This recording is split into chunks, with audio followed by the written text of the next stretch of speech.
ముఖ్యమంత్రి చంద్రబాబు నాయుడు ఇచ్చిన మాట ప్రకారం ఎస్సీలను వర్గీకరిస్తూ ఆర్డినెన్స్ బిల్లు జారీ చేయడం పట్ల సంతనూతలపాడు నియోజకవర్గ తెలుగుదేశం పార్టీ నాయకులు హర్షం వ్యక్తం చేశారు. ఒంగోలులోని వీఐపీ రోడ్డు ఏర్పాటు చేసిన మీడియా సమావేశంలో తెలుగుదేశం పార్టీ నాగలపులపాడు మండల అధ్యక్షుడు తేళ్ల మనోజ్ కుమార్, ఎస్సీసీలు నాయకులు స్వర్ణ కిషోర్ బాబు, తేళ్ల సుధాకర్ మాట్లాడుతూ గత ఎన్నికల సమయంలో తమ పార్టీ అధికారంలోకి వచ్చిన వెంటనే ఎస్సీ వర్గీకరణ చేసి మాదిగలకు పెద్ద మాదిగనవుతాను అని చెప్పిన చంద్రబాబు నాయుడు మాట నిలబెట్టుకున్నారని హర్షం వ్యక్తం చేశారు. ఎస్సీ వర్గీకరణ ఉద్యమం నాగలపులపాడు మండలం నుండే ప్రారంభమై రాష్ట్ర వ్యాప్తంగా ఉద్యమం సాగిందని తెలిపారు. ఎస్సీ వర్గీకరణ చేసిన ముఖ్యమంత్రి చంద్రబాబు నాయుడుకు, అందుకు సహకరించిన కూటమికి చెందిన ప్రజాప్రతినిధులకు వారి కృతజ్ఞతలు తెలిపారు. ఎస్సీ వర్గీకరణ విషయంలో తమ నియోజకవర్గ శాసనసభ్యులు బిఎన్ విజయ్ కుమార్ సంపూర్ణ సహకారం అందించారని అభినందించారు. ఈ మీడియా సమావేశంలో నాగలపులపాడు మండల తెలుగుదేశం నాయకులు పసుమర్తి విజయ్ కుమార్, ముంగర ఆనంద్ కుమార్, లక్కినబోయిన వినోద్ కుమార్, కొమ్ము రాంబాబు, వినోద్, గిద్యోన్ పాల్గొన్నారు. మా కూటమి ప్రభుత్వం తీసుకున్న ఈ ఎస్సీ వర్గీకరణ ముసాయిదా కమిటీ క్యాబినెట్ ఆమోదయోగ్యం, చాలా సంతోషకరంగా ఉంది. మా నాయకుడు చంద్రబాబు నాయుడు దళితుల అభివృద్ధి కూటమి ప్రభుత్వంలోనే సాధ్యమని మరోసారి చంద్రబాబు గారు రుజువు చేశారు. అందులో ముఖ్యంగా ఈ ఎస్సీ ఉపవర్గీకరణ క్యాబినెట్కి ఆమోదం తెలపటం, మంత్రులు వీళ్ళందరూ చాలా సంతోషంగా ఉంది. ఈ ఉపవర్గీకరణకు రాజీవ్ రంజన్ మిశ్రా గారు ఇచ్చిన నివేదిక ప్రకారం 200 పాయింట్లు రోస్టర్ విధానం అమలు చేస్తామని చెప్పారు. ఈ రోస్టర్ విధానంలో ఎస్సీ ఉపకులాలు వీటిని 3 విభాగాలుగా విభజించారు. అందులో ముఖ్యంగా ఈ 200 రోస్టర్ విధానాల ప్రకారం గ్రూప్ ఏలో 12 ఉపకులాలు మరియు గ్రూప్ బిలో మాదిగ మరియు ఇతర ఉపకులాలు మొత్తం కలిపి 18 అండ్ గ్రూప్ సిలో మాల కులస్తులతో పాటు మరో 24 కులాలు, గ్రూప్ డిలో ఆది ఆంధ్ర కులాలను చేర్చడం జరిగింది. ఈ వర్గీకరణ ప్రకారం ఎవరైతే వెనుకబడి ఉన్నారో ఎస్సీల్లో వారందరికీ సమన్యాయం జరుగుతుందని, అది కూటమి ప్రభుత్వం ద్వారానే సాధ్యమవునని సంతోషిస్తూ, కూటమి ప్రభుత్వం, నా పేరు లక్కినబోయిన వినోద్ కుమారు, నాగలపులపాడు మండల ఎస్ఎస్ఎల్ ప్రధాన కార్యదర్శి. ముందుగా మా నాయకుడు చంద్రబాబు నాయుడు గారు చెప్పిన విధంగా మాదిగలకు నేను పెద్ద మాదిగను అవుతానన్నాడు. ఆయన చెప్పిన విధంగా వారు ఈరోజు ఎస్సీ వర్గీకరణ ఆర్డినెన్స్ జారీ చేయడం జరిగింది. కావున ఎస్సీ వర్గీకరణ ఆర్డినెన్స్ జారీ చేసిన ప్రభుత్వం నిన్న గవర్నర్ ఆమోదం పొందిన ఈ బిల్లు నేడు న్యాయశాఖ ఆర్డినెన్స్ నెంబర్ 2 ఆఫ్ 2025 జారీ చేసింది. కావున ఇన్ని ప్రభుత్వాలు వచ్చినా కూడా చేయలేనిది ఓన్లీ కూటమి ప్రభుత్వం వల్లనే జరుగుతుందని మరోసారి మా నాయకుడు చంద్రబాబు నాయుడు గారు నిరూపించారు. కావున 2026 జనగణన తర్వాత వర్గీకరణను జిల్లాల వారీగా అమలు చేయడం జరుగుతుంది. కావున రాష్ట్రంలో ఉన్న ప్రతి ఒక్క మాదిగలు చంద్రబాబు నాయుడు గారికి మరియు కూటమి ప్రభుత్వం రుణపడి ఉన్నారు.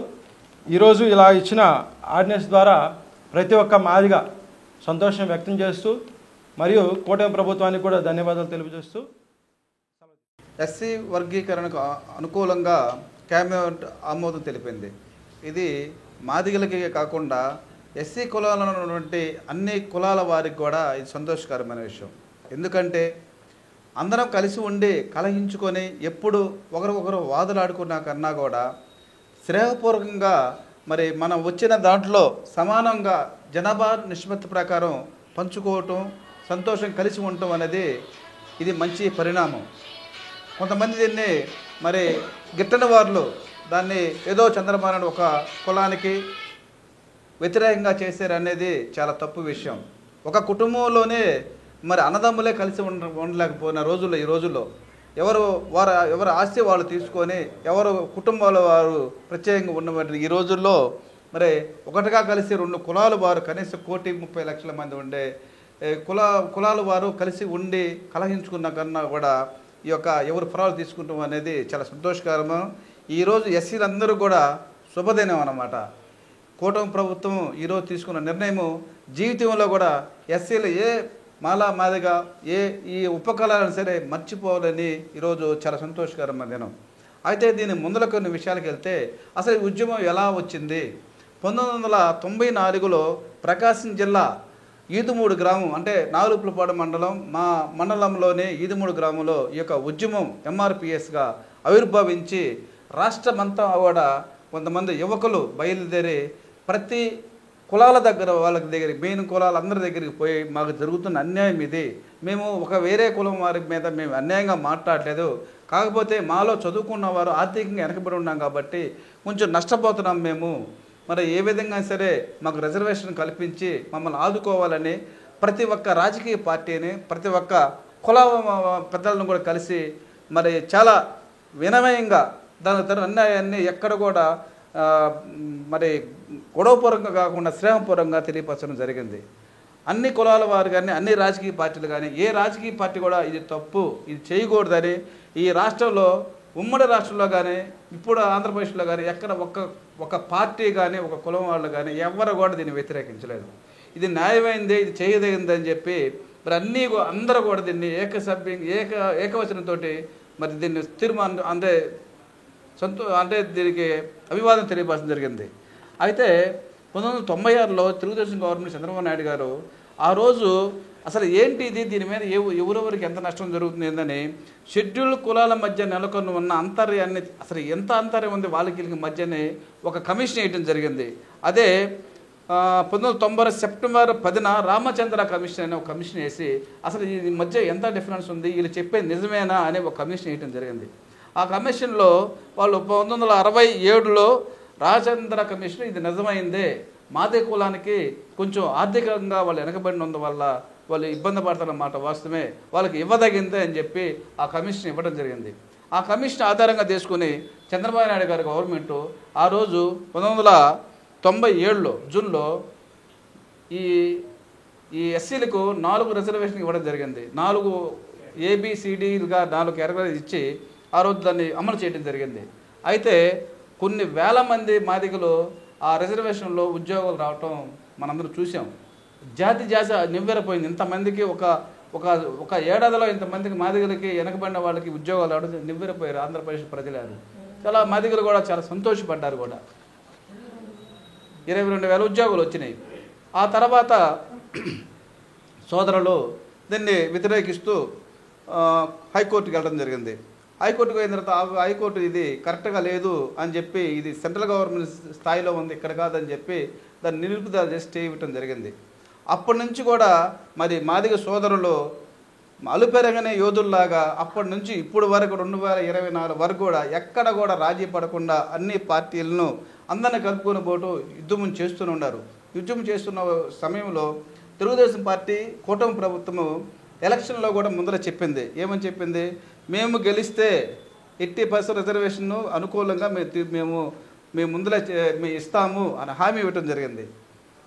ఆ రోజు సోదరులు కూడా అందరూ కూడా ఈ హామీకి అనుకూలంగానే ఓటు వేశారు. ఆ రోజు ఎవరు వ్యతిరేకించలేదు.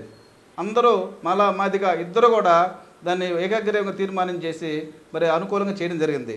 ఆ తర్వాత మరి ఇప్పుడు 2024లో 7 సుప్రీంకోర్టు 7 జడ్జీలతోటి ఒక కమిటీ వేసి ఆ కమిటీ ద్వారా ఇది అనుకూలంగా ఎస్సీ రిజర్వేషన్ అవసరము, ఇది చాలా అవసరం అని చెప్పి వాళ్ళు తీర్పు ఇవ్వడం జరిగింది. ఆ తీర్పు చారిత్రాత్మకమైన తీర్పు. దీన్ని ఎంతోమంది భారతదేశంలో అనేది దీన్ని అభినందించారు. ఒక రాష్ట్రంలో జరిగిన ఈ ఉద్యమం భారతదేశం మొత్తం అమలు అవ్వటం అనేది దీని ఎంత న్యాయబద్ధమైంది కూడా మరి భారతదేశం అందరూ చూడటం జరిగింది. వెంటనే మరి తెలుగుదేశం కూటమి గవర్నమెంటు దీనికి అనుకూలంగా వెంటనే ఇప్పుడు దీన్ని రాష్ట్రంలో ఆమోదం తెలిపి ఇచ్చిన మాట నిలబెట్టుకోవడానికి చంద్రబాబు నాయుడు ముందుకు వచ్చినాడు. ఇది ఏ వర్గానికో ఏ కులానికో ఇది ప్రత్యేకమైన ఎవరు బాధపడాల్సిన విషయంలా. కాకపోతే రాజకీయ నాయకులు సహజంగా దీన్ని వారికి అనుకూలంగా మార్చుకోవడానికి చంద్రబాబు నాయుడు మాదిగలకు అనుకూలము, మాలకి ఇంకొక పార్టీ అనుకూలము, తెలుగుదేశం పార్టీ ఇంకొక కులానికి వ్యతిరేకమైనది తీసుకురావద్దు. ఇది అందరూ కూడా 2 కులాల వారికి చాలా మంచి పరిణామం. ఇది ఇంకా అవసరమైతే ఇచ్చిన 15% రిజర్వేషన్ని ఇంకొక 1% 2% పెంచుకోవడానికి మనందరం కలిసి పనిచేద్దాం. కానీ దీని దగ్గర అంతర్యాలు సృష్టించి ఒకరి మీద విభేదాలు సృష్టించి మళ్ళీ ఉన్న ఐకమత్యాన్ని చెడగొట్టవద్దని ఇద్దరు కూడా మంచి విషయం. కాబట్టి అందరూ కూడా మరి ప్రతి పల్లెల్లోనే ఎస్సీ కాలనీలో దీన్ని హర్షించి తెలుగుదేశం పార్టీ తీసుకున్న ఉమ్మడి పార్టీ తీసుకున్నటువంటి ఈ యొక్క నిర్ణయాన్ని హర్షించి వాళ్ళకి ఇంకా ఆంధ్రప్రదేశ్ డెవలప్మెంట్కి మనం కూడా చేదోడు బాధగా నిలబడాలని తెలుగుదేశం పార్టీ మండల పార్టీ అధ్యక్షుడిగా మీ అందరికీ సైన్యం తెలియపరుచుకుంటూ కూటమి ప్రభుత్వానికి నా జిందాబాద్ తెలియదు.